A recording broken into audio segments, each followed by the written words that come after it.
আসসালামু আলাইকুম রহমতুল্লাহি ওবরাকাতুহু। আলহামদুলিল্লাহ রবিল আলমিন ওসলাতু ওসালামু আলা আশরাফিল আম্বিয়া ওয়াল মুরসালিন নবিয়িনা মুহাম্মাদিন ওয়া আলা আলিহি ওয়া আসহাবিহি আজমাইন ওয়া বাদ। আলহামদুলিল্লাহ, আজকে আমরা ইনশাআল্লাহ আরেকটি দর্স নেব ইনশাআল্লাহ। কিতাবটির নাম, যে কিতাবটি আমরা পড়তেছিলাম ধারাবাহিকভাবে, আল মুনতাখাবু মিন আহাদিসিল আদাব ওয়াল আখলাক, আদব আখলাক সংক্রান্ত নির্বাচিত হাদিস। আজকে ইনশাআল্লাহ আমাদের দর্শ নম্বর হবে হয়তো 33 নম্বর দর্শ হবে ইনশাআল্লাহ। আর অধ্যায় হচ্ছে 30 নম্বর অধ্যায়, বাবু সিলাতিল আরহাম। বাবু সিলাতিল আরহাম, আত্মীয় স্বজনের রাহামের বা আত্মীয় সম্পর্ক রক্ষা করা, এই বিষয়ে ইনশাআল্লাহ যে হাদিসগুলো আছে এগুলো পড়ব এবং আমরা ইনশাআল্লাহ ব্যাখ্যা করে শেষ করব। প্রথমেই আমাদের গ্রন্থকার উস্তাদরা নিয়ে এসেছেন একটি হাদিস। আন আনাস রাদিয়াল্লাহু আনহু আন্না রাসূলুল্লাহ সাল্লাল্লাহু আলাইহি ওয়াসাল্লাম ক্বালা, আনাস রাদিয়াল্লাহু আনহু থেকে বর্ণিত, তিনি বলেন রাসূলুল্লাহ সাল্লাল্লাহু আলাইহি ওয়াসাল্লাম বলেছেন, মান আহাব্বা, যে কেউ পছন্দ করে, কি পছন্দ করে, আইয়ুবসাতা লাহু ফি রিজকিহি, তার রিজিকের মধ্যে আল্লাহ প্রশস্ততা দান করুন, বেশি দিক, রিজিক বাড়িয়ে দিক, এবং তার মধ্যে বরকত দিক। অনেক সময় আছে বেশি টাকাও বরকত হয় না, অনেক সময় বেশি টাকা আবার বরকত হয়, দুইটা একসাথে হয়। অনেক সময় অল্প টাকাও বেশি বরকত হয়। এই জন্য যে ব্যক্তি চায় তার রিজিকের মধ্যে বরকত হোক, রিজিকের মধ্যে বাড়তি হোক, রিজিকের মধ্যে প্রশস্ত আসুক, ওয়ায়ুনসা আলাহু ফি আতারিহি, এবং তার জীবনটার যেন লম্বা টাইম হয়, অর্থাৎ বয়স বাড়ে কেমন, এটা পরে ব্যাখ্যা করবেন ইনশাআল্লাহ। বালিয়াসেল রাহিমাহু, সে যেন আত্মীয়তার সম্পর্কটা জোড়া দেয়। ইয়াসেল অর্থ হলো সেলা, মানে মিলিয়ে দেয়া, আত্মীয় সম্পর্ক আলাদা থাকলে এটা একসাথ করে দেয়া। ধরেন কীভাবে হবে এটা ইনশাআল্লাহ আলোচনা করব। তাহলে এখানে একটা হাদিস যেটা আমরা পাইলাম, অর্থ হচ্ছে যদি কোনো কেউ চায় যে তার রিজিকের মধ্যে প্রশস্তি আসুক এবং তার জীবনটা লম্বা হোক, দীর্ঘ হোক, অথবা বরকতময় হোক, অল্প সময় অনেক সময় বেশি কাজ করতে পারে মানুষ। যেমন ইমাম নববী রাহমাতুল্লাহ আলাইহি 40 বছর বাচ্চা, 42 বছর বাচ্চা, কিন্তু দুনিয়া যে কাজ করছে আমি সারা জীবন পড়ে শেষ করতে পারবো না, এত বেশি লিখছে মাশাআল্লাহ।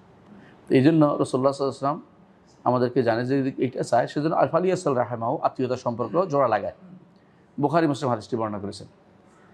দ্বিতীয় আরেকটি হাদিস হচ্ছে আয়েশা রাদিয়াল্লাহু আনহা থেকে, তিনি বলেন, আন আয়েশা রাদিয়াল্লাহু আনহা ক্বালাত, আয়েশা রাদিয়াল্লাহু আনহা বলেন, ক্বালা রাসূলুল্লাহ সাল্লাল্লাহু আলাইহি ওয়াসাল্লাম, রাসূলুল্লাহ সাল্লাল্লাহু আলাইহি ওয়াসাল্লাম বলেছেন, আর রাহিমু মুআল্লাকাতুন বিল আরশি, রাহিম আত্মীয়তার সম্পর্ক এটা আরশের সাথে লটকে আছে, আরশের সাথে নিজেকে লটকে রাখছে। তাকুল, সে বলছে, বলে দিচ্ছে, মাল ওয়াসালানি ওয়াসালাহুল্লাহ, যে আমার কাছে আমাকে জোড়া দিবে আল্লাহ তাকে জোড়া দিবে, সম্পর্ক ঠিক রাখবে আল্লাহ। ওমান কাতারানি কাতারাহুল্লাহ, যে আমার সাথে সম্পর্ক চ্যুতি ঘটাবে, আমার সাথে সম্পর্ক ঠিক রাখবে না, আল্লাহ তার সম্পর্ক চ্যুতি ঘটাবে। এটা দুইটা অর্থ হইতে পারে। একটা হচ্ছে যে বাস্তবেই বলে এবং সেটা বলার জন্য মুখ লাগে না। আপনারা জানেন যে আল্লাহ তাআলা আসমান জমিনকেও বলছে যে আমার আনুগত্য করো, আসমান জমিন বলছে আমি করলাম, কলাতা আতাইনা, আনুগত্য করে আসলাম। সেই জন্য আল্লাহ তাআলা যেটা ইচ্ছে এটা কথা বলাইতে পারেন। যে আল্লাহ আমাদের মুখ দিয়ে কথা বলাচ্ছেন, হাসরের দিন তিনি আমাদের হাত পা চামড়া এগুলো দিয়ে কথা বলাবেন। সুতরাং কথা বলাটা, রাহেম কথা বলতে পারে। দ্বিতীয়ত রাহেম আরশের সাথে লেগে আছে। আর আল্লাহর সবচেয়ে কাছের সৃষ্টি কোনটা? আরশ আল্লাহর সবচেয়ে কাছের সৃষ্টি। আপনারা জানেন যে আল্লাহ আরশের উপরে, এর অর্থ হচ্ছে আরশের সাথে লেগে আছে, সবচেয়ে কাছের যে জিনিসটা তার সাথে লেগে আছে। এমন একটা হাদিসও আপনারা পড়েছেন, রাসূলুল্লাহ সাল্লাল্লাহু আলাইহি ওয়াসাল্লাম বলেছেন যে যখন আল্লাহ তাআলা আরশ রাহেম সৃষ্টি করেছেন, তখন রাহেম আল্লাহর কোমর ধরেছেন। আল্লাহর কোমর কীরকম আমরা জানি না, বিশ্বাস করতে হবে যে কোমর আছে, কিন্তু কীরকম জানি না। তো কোমর ধরে বলছেন যে আমি আশ্রয় চাচ্ছি যে আমাকে মানুষ দুনিয়াতে কি করবে, আমার সম্পর্ক কাটবে। তখন আল্লাহ তাআলা বলছেন, তুমি কি খুশি হও না যে তোমার সম্পর্ক কাটবে, আমি তার সম্পর্ক কর্তন করবো, আর যে তোমার সাথে সম্পর্ক রাখবে আমি তার সাথে সম্পর্ক রাখবো। এটাও সহিহ হাদিস। আরেকটি হাদিসে রাসূলুল্লাহ সাল্লাল্লাহু আলাইহি ওয়াসাল্লাম বলেছেন, হাদিসে কুদসিতে আল্লাহ তাআলা বলেন যে আরশ বলেছে, আল্লাহ তাআলা বলছেন হাদিসে কুদসিতে, আমি হচ্ছি রহমান আর তুমি হচ্ছে রাহেম। যেহেতু রাহাম শব্দ ওখান থেকে, শাকাকতু লাহা ইসমান মিন ইসমি, এই রাহেমের জন্য আমার আর রহমান থেকে প্রথম 3টা শব্দ নিয়েছে, রাহামিম, রহমানের 3টা শব্দ নিয়ে বানিয়েছি তোমাকে। দুনিয়াতে যে কেউ তোমার সাথে সম্পর্ক জোড়া রাখবে, আমি তার সাথে সম্পর্ক রাখবো, যে তোমার সাথে সম্পর্ক কর্তন করবে তার সাথে আমি সম্পর্ক কর্তন করবো। এটাও কিন্তু আবু দাউদ এবং আলবানী সহিহ বলেছেন। আচ্ছা, এটা হলো এই হাদিসের সাথে আমরা সম্পৃক্ত কথাটা বলেছি। আরেকটি হাদিস এখানে উল্লেখ করা হয়েছে, আন আব্দুল্লাহ ইবনে আমর রাদিয়াল্লাহু আনহুমা, আব্দুল্লাহ ইবনে আমর রাদিয়াল্লাহু আনহু বলেন, তিনি বলেন, আনি নবী সাল্লাল্লাহু আলাইহি ওয়াসাল্লাম, রাসূলুল্লাহ সাল্লাল্লাহু আলাইহি ওয়াসাল্লাম বলেছেন, লাইসাল ওয়াসিলু বিল মুকাফি, ওই ব্যক্তি আত্মীয়তার সম্পর্ক রক্ষাকারী নয় যে ব্যক্তি কাউন্টার সম্পর্ক রক্ষা করে। তুমি 1 টাকা দিলে আমি 1 টাকা দিব, তুমি আসলে আমি আসব, তুমি গেলে আমি যাব, এরকম যেন না হয়। ওয়ালাকিন্নাল ওয়াসিলু আল্লাযী ইযা কাতাআত রাহিমুহু ওয়াসালাহা, ওই ব্যক্তি হচ্ছে সত্যিকারের আত্মীয়তা সম্পর্ক জয়দানকারী, যে ব্যক্তি কেউ কর্তন করেছে কিন্তু সে গিয়ে নিজে গিয়ে উজি গিয়ে কয় না আমাদের দেশে এলাকায়, মানে নিজে ইচ্ছাকৃত গিয়ে যাইয়া যে আমি তোমার সম্পর্ক রক্ষা করব, ওই ব্যক্তির সত্যিকারের সম্পর্ক রক্ষাকারী। এই 3টি হাদিস আমাদের শেখ উল্লেখ করেছেন, আমাদের ওস্তাদরা উল্লেখ করেছেন এই কিতাবের মধ্যে। আমি ইনশাল্লাহ এই হাদিসের সাথে কিছু হাদিস উল্লেখ করবো, কিছু আয়াত উল্লেখ করবো। প্রথমত কোরআনে কারীম আল্লাহ তাআলা সূরা রাদে বলছেন, আর ওই ইমানদারদের গুণাবলী বর্ণনা করতে গিয়ে, ইমানদাররা হচ্ছে তারাই যারা ইয়াসিলুনা মা ইউসাল, যে সম্পর্ক রক্ষা করতে বলেছে আল্লাহ তাআলা সম্পর্ক রক্ষা করে, ইমানদারদের গুণীটা। ওয়া ইয়াখশাউনা রাব্বাহুম, তাদের রবকে ভয় করে, আল্লাহকে ভয় করে। ওয়া ইয়াখাফুনা সুআল হিসাব, এবং হিসাবের দিনের যে কষ্ট, যে ভয়, যে আশঙ্কা, এটা তারা ভয় পায় যে সেদিনের খারাপ হিসাব নিয়ে আমার হয়। সূরা রাদের 21 নম্বর আয়াতে আল্লাহ তাআলা বলেছেন। তো দেখা যাচ্ছে যে এখানেও বোঝা যাচ্ছে যে যদি কোনো কেউ আত্মীয়তা সম্পর্ক রক্ষা করে এবং তার হিসাবের ক্ষেত্রে সহজতা আসবে, এবং এটা আমরা একটু পরে দেখব, তার একটা উপকারিতা দেখব।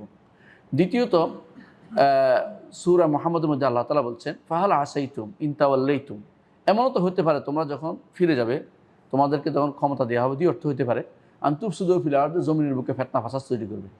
ক্ষমতায় গেলে তোমরা কি করবে? ফিতনা ফাসাদ তৈরি করবে। ওয়া তুকাত্তু আরহামাকুম, আত্মীয়তার সম্পর্ক নষ্ট করবে। উলাইকাল্লাযিনা লাআনাহুমুল্লাহ, আল্লাহ তাআলা এদেরকে লানত করেছেন। কাদেরকে? যারা ফিতনা ফাসাদ তৈরি করে জমিনের বুকে এবং আত্মীয়তার সম্পর্ক বিনষ্ট করে। আসাম্মাহুম, এদেরকে বধির বানিয়ে দিয়েছেন। ও আ'মা আবসারহুম, চোখকে তাদের অন্ধ বানিয়ে দিয়েছেন। অন্য আয়াতে আল্লাহ তাআলা বলছেন সূরা বাকারার 26 নম্বর 27 নম্বর আয়াতে, আল্লাযিনা ইয়ানকুদুনা আহদাল্লাহি মিন বা'দি মিসাকি, সুদৃঢ়ভাবে আল্লাহ তাআলা যে অঙ্গীকার নিয়েছেন এটা তারা ভঙ্গ করে, অঙ্গীকার ভঙ্গ করে।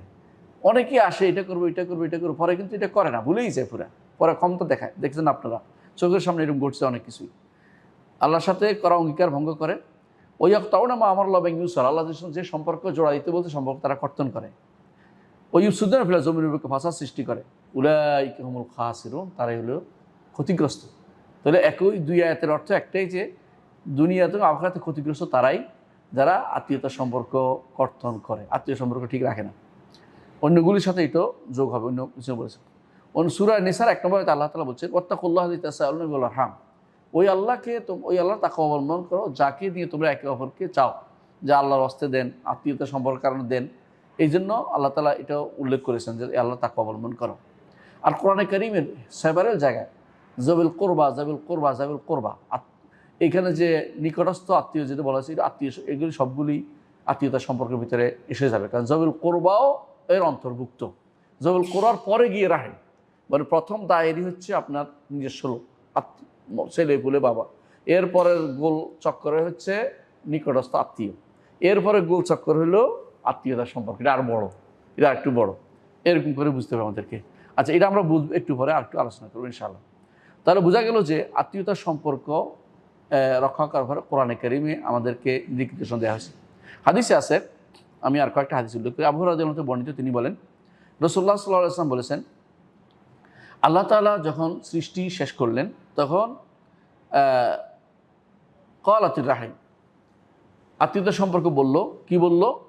যে আমি আশ্রয় চাচ্ছি আপনার কাছে, যে আমাকে তারা কর্তন করবে দুনিয়াতে। এই সম্পর্ক আপনার কাছে মনে হইতে পারে সম্পর্ক তো একটা দৃশ্যমান জিনিস না, আর এটা ধরার মতো কি আছে, কিন্তু আল্লাহ তাআলা এটাকে ওইভাবে তৈরি করেছেন যে এটা একটা ধরার মতো জিনিস, ধরার মতো। প্রত্যেকটা আখিরাতে যেমন আপনি জানেন আমাদের আমলগুলো ওজন করা হবে, একটা ইয়া বানানো হবে, এটা দিয়ে একটা মুজাসসাম ওজন করা হবে, ভারী হবে, এটা দিয়ে একটা কি একটা দেহের মতো তৈরি করা হবে, কেন এটা যেন এটা ওজন করা হয় আমাদের। ঠিক এখানেও তাই, যে এটা একটা কথা বলবে, রাহিম কথা বলেছে তখন যে আমি আশ্রয় চাচ্ছি যে আমাকে দুনিয়াতে গেলে মানুষ কর্তন করবে। তখন আল্লাহ তাআলা বলেছেন যে তুমি কি সন্তুষ্ট নাও যে যে তোমার সাথে সম্পর্ক রাখবে আমি সম্পর্ক রাখবো, যে তোমার সাথে কর্তন করবে সম্পর্ক কর্তন করবে আমি তোমার সাথে কর্তন করব। তখন রাহিম বলেছিল হ্যাঁ অবশ্যই, এটাতে আমি খুশি, বালা ইয়া রব, অবশ্যই এটাতে আমি খুশি। আল্লাহ তাআলা বলছেন এটা তোমার জন্য এটা থাকলো। এই জন্য এরপর রাসূলুল্লাহ সাল্লাল্লাহু আলাইহি ওয়াসাল্লাম বলেছেন তোমরা কি পড়বে না কোরআন আয়াত, কোরআন। তারপর তিনি বলেছেন যে ফাহাল আসাইতুম ইন তাওয়াল্লাইতুম আন তুফসিদু ফিল আরদি ওয়া তাকাত্তু আরহামাকুম, সূরা মুহাম্মদের 22 নম্বর আয়াত তিনি রাসূলুল্লাহ সাল্লাল্লাহু আলাইহি ওয়াসাল্লাম নিজে তেলাওয়াত করেছেন। তাহলে বোঝা গেল রাসূলুল্লাহ সাল্লাল্লাহু আলাইহি ওয়াসাল্লাম মাঝে মধ্যে নিজে হাদিস দিয়ে হাদিস বর্ণনা করার পরে কোরআন দিয়ে আবার দলিল দিতেন, কোরআন দিয়ে আবার দলিল দিতেন। তাহলে বোঝা গেল রাসূলুল্লাহ সাল্লাল্লাহু আলাইহি ওয়াসাল্লাম তার কথার জন্য কোরআন দিয়ে দলিল দিয়ে এটা প্রমাণ করে একটা একটা সম্পূরক, একটা একটা বিরোধী নয়। যারা হাদিস অস্বীকারী তারা এই জিনিসটা কখনো বুঝতে চায় না, তাদের মধ্যে এই এই অজ্ঞতা রয়েছে। অন্য এক হাদিসে রাসূলুল্লাহ সাল্লাল্লাহু আলাইহি ওয়াসাল্লাম বলেছেন যে কেউ আল্লাহ এবং আখিরাতের উপর ঈমান রাখে সে যেন ভালো কথা বলে অথবা চুপ থাকে, এটা এক নম্বর কথা। আবার বলেছেন যে কেউ আল্লাহ এবং আখিরাতের উপর ঈমান রাখে সে যেন আত্মীয়তার সম্পর্ক বজায় রাখে। আরও বলেছেন যে কেউ আল্লাহ এবং আখিরাতের উপর সম্পর্ক ঈমান রাখে সে যেন মেহমানদারি করে, সে যেন মেহমানদারি করে। এবং এটাও একটা বুখারীর হাদিস, সহিহ হাদিস। 4 নম্বর আরেকটি হাদিস আমরা বলতে পারি, 4 নম্বর না এর পরের নম্বর আরেকটি হাদিস হচ্ছে রাসূলুল্লাহ সাল্লাল্লাহু আলাইহি ওয়াসাল্লাম যখন মদিনা হিজরত করে গেলেন, তো সালমান ফারসি রাদিয়াল্লাহু আনহু তিনি তখন গাছের উপর ছিলেন, সেখান থেকে লাফ দিয়ে পড়ে গেলেন, দেখছেন যে রসুল আসছে। তিনি তখন প্রথমে কিছু সদাকা দিলেন, রসুল বললেন তোমরা খেয়ে নাও। তখন বলছে প্রথম নবুয়তের পেয়ে গেছি, আলামত পেয়ে গেছি, কারণ এই রসুল সদকা খাবে না, তাদের কিতাবে পড়ছেন তিনি, জানছেন তিনি। তারপর হাদিয়া দিয়েছেন, হ্যাঁ এটা আমি খাবো, এটা নিয়েছেন তিনি। তারপর তিনি বললেন যে সালমান ফারসি যেন বলতেছেন আমি তখন রসুলের মুখ থেকে একটা হাদিস শুনেছি, এটা আমার মনে থাকবে। তিনি তখন বলেছিলেন আইয়ুহান নাস, হে মানুষেরা, আফসুস সালাম, সালামের প্রসার করো, ও আতর মুত্তাম, খাবার খাও, ওয়াসুল আরহাম, আত্মীয়তার সম্পর্ক বজায় রাখো, ওয়াসল্লু বিল্লাইলি ওয়ান্নাস নিয়াম, রাতের বেলা সালাত আদায় করো যখন মানুষ ঘুমিয়ে থাকে। তাহলে কি হবে? তাদখুলুল জান্নাতা বিসালাম, শান্তির সাথে জান্নাতে প্রবেশ করতে পারবে, শান্তির সাথে জান্নাতে প্রবেশ করতে পারবে। ইবনে মাজাহ হাদিসটি বলেছেন এবং হাদিসটি শাইখুল আলবানী সহিহ বলেছেন। অন্য এক হাদিসে আসছে রাসূলুল্লাহ সাল্লাল্লাহু আলাইহি ওয়াসাল্লাম তাকে এক ব্যক্তি জিজ্ঞেস করেন ইয়া রাসূলুল্লাহ আমাকে একটা আমল বলেন, এমন কিছু আমল বলেন যেটা করলে আমি জান্নাতে যেতে পারবো। সাহাবায়ে কেরাম জান্নাতে যাওয়া তাদের মূল উদ্দেশ্য ছিল, দুনিয়ার কোনো পদ পদবি, দুনিয়ার কিছু তারা লড়াইতে ছিলেন না, দুনিয়ার কিছুর জন্য তারা আগ্রহ প্রকাশ করতেন না, কেমনে জান্নাতে যাবে এই টেনশন ছিলেন সবসময়। আল্লাহু আকবার। রাসূলুল্লাহ সাল্লাল্লাহু আলাইহি ওয়াসাল্লাম তখন বললেন তা'বুদুল্লাহ ওয়া লা তুশরিকু বিহি শাইআন, একমাত্র আল্লাহর ইবাদত করবে, তার সাথে কাউকে শরীক করবে না, এক নম্বর কাজ। দ্বিতীয় হচ্ছে ওয়া তুকিমুস সালাহ, সালাত কায়েম করবে, ওয়া তুতি যাকাত, যাকাত প্রদান করবে। আর তারপর বলেছেন ওয়া তাসিলুর রাহিম, আত্মীয়তার সম্পর্ক বজায় রাখবে। মুত্তাফাকুন আলাইহি, বুখারী মুসলিম হাদিসটি বর্ণনা করেছেন। আরও একটা হাদিসে আসছে নুফাই ইবনে হারিস আস-সাকাফি, আবু বকর রাদিয়াল্লাহু আনহু তিনি বলেছেন, আবু বকরাহ তিনি, আবু বকর না, আবু বকরাহ রাদিয়াল্লাহু আনহু বলেছেন, তার নাম হচ্ছে নুফাই ইবনে হারিস আস-সাকাফি। তিনি বলছেন রাসূলুল্লাহ সাল্লাল্লাহু আলাইহি ওয়াসাল্লাম বলেছেন মা মিন যামবিন আজদারু আন ইউআজ্জিলাল্লাহু লিসাহিবিল উকুবাতা ফিদ দুনিয়া মা ইউদাখিলু ফিল আখিরাহ মিনাল বাগি ওয়া কাতিয়াতির রাহিম। দুইটা জিনিসের শাস্তি দুনিয়াতে আল্লাহ অগ্রিম দিয়ে দেয়, একটা হচ্ছে বিদ্রোহ, সীমা লঙ্ঘন করা, আরেকটা হচ্ছে আত্মীয়তার সম্পর্ক কর্তন করা। এইটার শাস্তি আল্লাহ দুনিয়াতেই দিয়ে দেয়। আপনারা অনেক মানুষকে দেখবেন আত্মীয়তা সম্পর্ক, কাছের আত্মীয়তা করলে বাবা মা, এদের সাথে সম্পর্ক কর্তন করলে বৃদ্ধ বয়স দেখবেন তাদেরকে আর দেখার কেউ থাকে না, অনেক কিছু এরকম হয়ে যায়। এই জন্য এই জিনিসটা আল্লাহর পক্ষ থেকে বিশেষ রাসূলুল্লাহ হাদিস অনুসারে আমরা দেখতে পাচ্ছি যে এইটা হবেই হবে, আখিরাতে তো তার শাস্তি রয়েছেই, দুনিয়াতে এই শাস্তিটা হবে। এবং হাদিসটি ইমাম তিরমিজি বর্ণনা করেছেন এবং হাদিসটি শাইখুল আলবানী সহিহ বলেছেন। আরেকটি হাদিস বলি, আবু হুরায়রা রাদিয়াল্লাহু আনহু বর্ণিত, তিনি বলেন বনি আদমের আমল নামা আল্লাহর দরবারে পেশ করা হয় প্রতি বৃহস্পতিবারে। যারা বলে রসুলের দরবারে আমল নামা পেশ করা তারা মিথ্যা কথা বলে, হাদিসগুলো সহিহ না। আল্লাহর দরবারে প্রতি বৃহস্পতিবার জুমার রাত মানে বৃহস্পতিবার দিনগত রাতে আল্লাহর দরবারে আমল নামা পেশ করা হয়। তখন সমস্ত আমল কবুল করা হয়, তবে যে কাতে রাহিম, আত্মীয়তার সম্পর্ক বজায় রাখে নাই, সেই ব্যক্তি ইমানদার হলেও তার আমলটা গ্রহণ করা হয় না, কবুল করা হয় না। এবং আহমদ হাদিসটি বর্ণনা করেছেন সহিহ সনদে। আরেকটি হাদিসে রাসূলুল্লাহ সাল্লাল্লাহু আলাইহি ওয়াসাল্লাম বলেছেন যে 3 শ্রেণীর লোকের তারা জান্নাতে প্রবেশ করবে না। এর মধ্যে একজনের কথা বলছে কাতর, আত্মীয়তার সম্পর্ক কর্তনকারী। এর অর্থ হচ্ছে প্রথমে জান্নাতে প্রবেশ করার পরে শাস্তি ভোগ করার পরে তারপর জান্নাতে যেতে পারে, অথবা আল্লাহর রহমত হলে পরবর্তীতে জান্নাত যাবে, কিন্তু শুরুতেই জান্নাত যাওয়া তাদের জন্য কঠিন হবে। আরেকটি হাদিসে এটাও আছে, রাসূলুল্লাহ সাল্লাল্লাহু আলাইহি ওয়াসাল্লাম বলেছেন, লা ইয়াদখুলুল জান্নাতা কাতিআ, যে ব্যক্তি আত্মীয়তার সম্পর্ক কর্তন করবে সে ব্যক্তি জান্নাতে প্রবেশ করবে না। এর অর্থ এটা যে প্রথমেই জান্নাত যেতে পারবে, কিন্তু ঈমান থাকে, পরবর্তীতে কোনোদিন হয়তো জান্নাতে যাবে কারো সুপারিশ অথবা আল্লাহর বিশেষ রহমতে সে জান্নাতে যাওয়ার সুযোগটা সে পাবে। আরেকটি বিষয় আমাদের জানা দরকার এখানে, সেটা হচ্ছে আরশ কোথাও অবস্থিত। আরশ হচ্ছে সমস্ত আসমানের উপরে হচ্ছে কুরসির উপরে হচ্ছে আরশ। কেউ উল্টা যেন না বোঝে। কুরসি হচ্ছে মাওদা কাদামের রব্বুল আলমীর পা রাখার স্থান, 2 পা রাখার স্থান। আরশ হচ্ছে রব্বুল আলমিনের বিশেষ সৃষ্টি, যেটা সবচেয়ে বড় সৃষ্টি। রব্বুল আলমিনের ঠাট বঠাট মর্যাদা, সম্মান মর্যাদার জায়গা সেটা। তার উপরে তিনি, আমরা কখনো বলি না আরশের বসে আছে বা আরশের ভিতরে ঢুকে আছে, এটা কোনোটা বলে না, তার উপরে তিনি। কারণ আরশের উপরে তিনি ছাড়া কিছু নেই। কেউ যদি বলে যে আল্লাহকে তো অন্য কিছু ঘিরাও রাখছে, এটা সে তার বুদ্ধি স্বল্পতার কারণে এটা বলে। কারণ সে মনে করে তার মতো, নিজের মতো। এই জন্য আমাদেরকে চারপাশে অনেক কিছু ঘিরে রাখছে, সে মনে করে আমাদের মতো। আসলে আরশের উপরে আল্লাহ ব্যতীত আর কিছুই নেই। এই জন্য আরশের উপর তিনিই আছেন, নিচে সব সৃষ্টি। আরশের আর কোনো সৃষ্টি সেখানে নাই। এটাকে বলে লা খালা লা মালা, মানে খালিও নাই মানুষও নাই, ভর্তিও নাই। এটা যে ব্যক্তি না বুঝবে সে ব্যক্তি কোনোদিন আর আল্লাহ তাআলা আর সম্পর্কে বুঝতে পারবে না। তাহলে আমরা এটা বুঝতে পারলাম যে আল্লাহ আত্মীয়তা সম্পর্ক বজায় রাখা জরুরি। এখানে আমি আত্মীয়তা রাহেমের অর্থটা বুঝিয়ে দিই। রাহেম কারা? আত্মীয়তার সম্পর্ক, আত্মার সাথে যাদের সম্পর্ক আছে আপনার সাথে। এখানে ওস্তাদা ব্যাখ্যা করে বুঝিয়ে দিয়েছেন, ওই সমস্ত আত্মীয় যাদের সাথে আপনার বংশীয় অথবা বিবাহ সূত্রে যাদের সাথে সম্পর্কটা তৈরি হয়েছে, যে সম্পর্কটা তৈরি হয়েছে আপনার না, মানে আপনার হয়ে গেছে, আপনি আসছেন, এরপর আপনার পরবর্তীটা আসবে, এটা পরে পরে তাদের জন্য তৈরি হবে, এটা আবার রাখেন। তো আপনার জন্য যেমন কীরকম, যে ওয়ারিশি হতে পারে, অথবা এদের প্রতি আপনার আত্মীয়কর হইতে পারে, এই ভাগটা হতে পারে। কেমন 3 ভাগ করছে মানুষ। কেউ বলছে যে রাহেম বলতে বোঝা যারা ওয়ারিশ হবে তারা, এটা সংকীর্ণ সংজ্ঞা। দ্বিতীয় বলছে আত্মীয়তা সম্পর্কে বলতে যারা মাহরাম, মানে ওয়ারিশ হয় আবার মাহরাম, এটা বলছে। আরেকদল বলছে না না, দুইটাও না, একদম এটা ব্যাপক কথা হচ্ছে এটা, যে প্রথম হচ্ছে নিজের মাহরাম একজন মানুষের আত্মীয়, তারপরে হচ্ছে নিজের যারা বংশীয় লোক, তারপরে হচ্ছে এর বাইরের লোক। পুরোটা ভাগ করলে আমি দেখেছি প্রায় 13-14 জন আসে। আমি নাম ধরে বলছি একদম। এখন হচ্ছে বাবা, কি বাবারা, তারপরে দাদারা, তারপরে দাদিরা, হ্যাঁ দাদিরা, তারপরে নিচে 3টা হলো উপরের দিকে।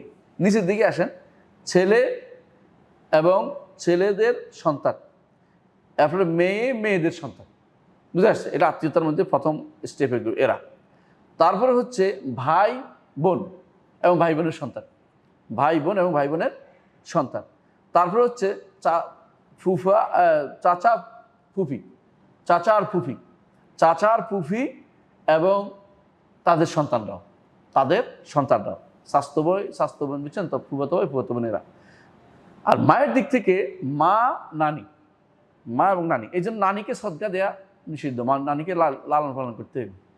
যদি সদকা আপনি মানে জাকাত দিতে পারবেন না, তাকে আপনার দায়িত্বের ভিতরে পড়ে। অনেকে বলে নানিরে আমি দেখতে হবে, নানি দিতে হবে, তোমাকে দিতে হবে তোমাকে। আচ্ছা, তারপরে হলো মামা খালা এবং তাদের সন্তানরা। তারপরে হলো মায়ের বাপ, কি বলে এটাকে, নানা। তারপরে হলো মায়ের মা, নানি। বুঝে আসছে তো? তাহলে এই সবগুলি কিন্তু আপনার ইয়ার ভিতরে পড়ে, এই রাহামের ভিতরে পড়ে। অনেকে এটা নিয়ে বলেন যে এত মানুষ হলে আমি কোনটারে কি করব। এত মানুষ, আপনার যতটুকু সামর্থ্য আছে ততটুকু চেষ্টা করবেন। যত কাছের তত বেশি ফরজ। আর হুকুম কি? এটা হলো ফরজ। কারণ বিপরীতটা কি? হারাম এবং জান্নাত না যাওয়ার কারণ হতে পারে বলছে হাদিসে। এর অর্থ হচ্ছে আত্মীয়তা সম্পর্ক বজায় রাখাটা একটা ফরজ, এবং ফরজে আইন, এমন নয় যে ফরজে কেফায়া, সেটা নয়, প্রত্যেকটি মানুষের উপরে সেটা ফরজ। এটা একটা বড় ধরনের ফরজ। সুতরাং এইটাকে কেউ যদি কোনো লঙ্ঘন করে তো বড় ধরনের গুণের ভিতরে সে পড়বে। এখন অনেকে বলতে পারেন যে কিভাবে আমি আত্মীয়তার সম্পর্ক বজায় রাখবো। আত্মীয় সম্পর্ক বজায় রাখার মধ্যে আমি কয়েকটা জিনিস বলবো। 1 নম্বর হচ্ছে তাদের প্রতি দয়া করা। তাদের প্রতি দয়া করা। দ্বিতীয় হচ্ছে তাদের খোঁজখবর নেয়া, তাদের খোঁজখবর নেয়া। তৃতীয় হচ্ছে তাদের কোনো অসুবিধা আছে কি না তাদেরকে খাবার দাবার দেওয়া, মানে যদি কোনো সমস্যা থাকে মানে তাদেরকে খাবার দাবারের ব্যবস্থাপনা করা। 4 নম্বর হচ্ছে তাদের ভুল ত্রুটি হইলে উপেক্ষা করা।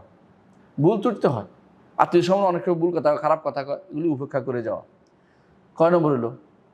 4 নম্বর। 5 নম্বর হচ্ছে এদের অনুপস্থিতির জন্য দোয়া করা, ওদের অনুপস্থিতির জন্য দোয়া করা। 6 নম্বর হচ্ছে তাদের প্রতি খেদমত করা, তাদের প্রতি খেদমত করা। খেদমত কেমনে? অসুস্থ হয়েছে খেদমত করে দিন, এমনি খেদমত করতে হবে, অসুস্থ বাদেও খেদমত করবেন। 6 নম্বর হচ্ছে জিয়ারত করবেন, সাক্ষাৎ করবেন। 7 নম্বর হচ্ছে 8 নম্বর হচ্ছে সালাম দিবেন দেখা হলে, অথবা অন্তত টেলিফোনে একটা সালাম। আমাদের শেখ বিন বাজ রহমতুল্লাহ আলাইহি বলতেন যে আর কিছু না পারো টেলিফোনে তো সালাম তো দিতে পারো, সালাম তো দিতে পারো। অনেক সময় এটাও মানুষের মনে থাকে না, এটা অনেকে দুনিয়াতেই মানুষ আত্মগর্জি আত্মকেন্দ্রিক হয়ে গেছে মানুষ। 9 নম্বর হচ্ছে নসিহত করা, তাদেরকে সৎ কাজের আদেশ অসৎ কাজ থেকে নিষেধ করার মধ্যে নসিহত করা, ভালো কাজের মধ্যে নিষেধ করা। 10 নম্বর হচ্ছে মৃত্যুর পরে তাদের খাটিয়ে কাঁধে নিয়ে যাওয়ার জন্য অথবা তাদের জানাজা হাজির হওয়া, এগুলি তাদের এটা খুবই গুরুত্বপূর্ণ জিনিস। 11 নম্বর হচ্ছে তাদের মধ্যে ঝগড়া হলে ঝগড়া বন্ধ করে দেওয়ার চেষ্টা করা। 12 নম্বর হচ্ছে যে তাদের কাছে গিয়ে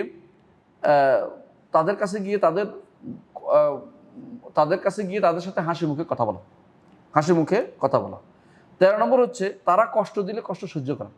একটা হাদিসে আছে রাসূলুল্লাহ সাল্লাল্লাহু আলাইহি ওয়াসাল্লাম বলেছেন যে এক সাহাবী বললেন যে ইয়া রাসূলুল্লাহ, আমি অনেক ভালো ভালো কাজ করি আমার আত্মীয়দের জন্য, তারা আমার সাথে খুব খারাপ ব্যবহার করে। রাসূল কি বলেছেন?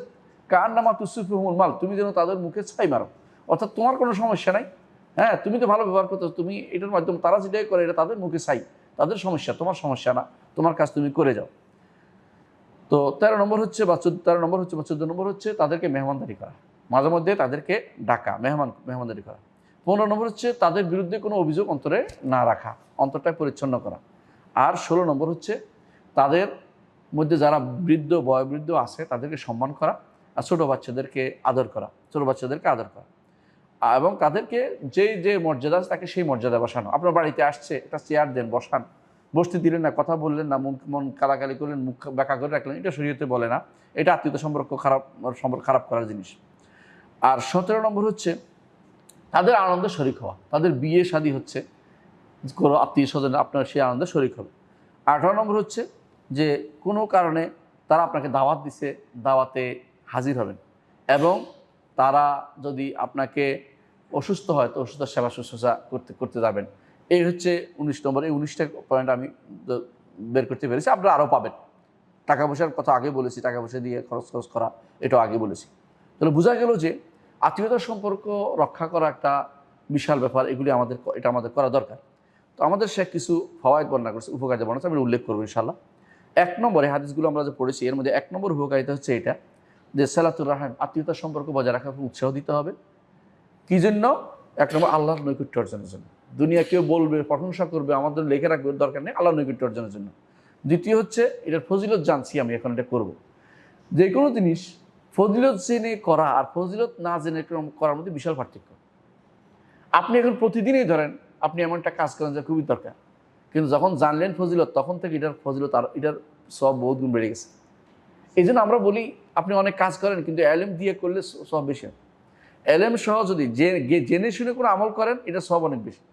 একটা আমল আপনি এমনিই করেন, জানেন না, যেমন সুবহানাল্লাহ আলহামদুলিল্লাহ আল্লাহকে শোয়ার সময় পড়েন, কিন্তু যেদিন আপনি জানছেন যে সুবহানাল্লাহ আলহামদুলিল্লাহ শোয়ার সময় পড়লে এটার এই সব সেই দিন থেকে যেটা করবে এটা সবটা পাবেন। আগে যেটা করছেন এমনি সওয়াব পাবেন সুবহানাল্লাহ আলহামদুলিল্লাহ আল্লাহু আকবার, কিন্তু পাবেন না, যেটা অতিরিক্ত একটা সওয়াবের কথা আছে ওইটা আর পাবেন না, ওইটা পাবেন না। যখন জানছেন তখন থেকে এটার বহুগুণ বৃদ্ধি হয়ে গেছে। তো সেই হিসেবে যখন আপনি এটা জানবেন হাদিসগুলো, তখন আপনার মধ্যে আপনি বুঝতে পারছেন এত ফজিলতের কারণে আমি এই ফজিলতগুলো সব চাই, এই জন্য আমি আত্মীয়তা সম্পর্ক বজায় রাখছি, এর জন্য উপকারিতা আরও বেশি রয়েছে।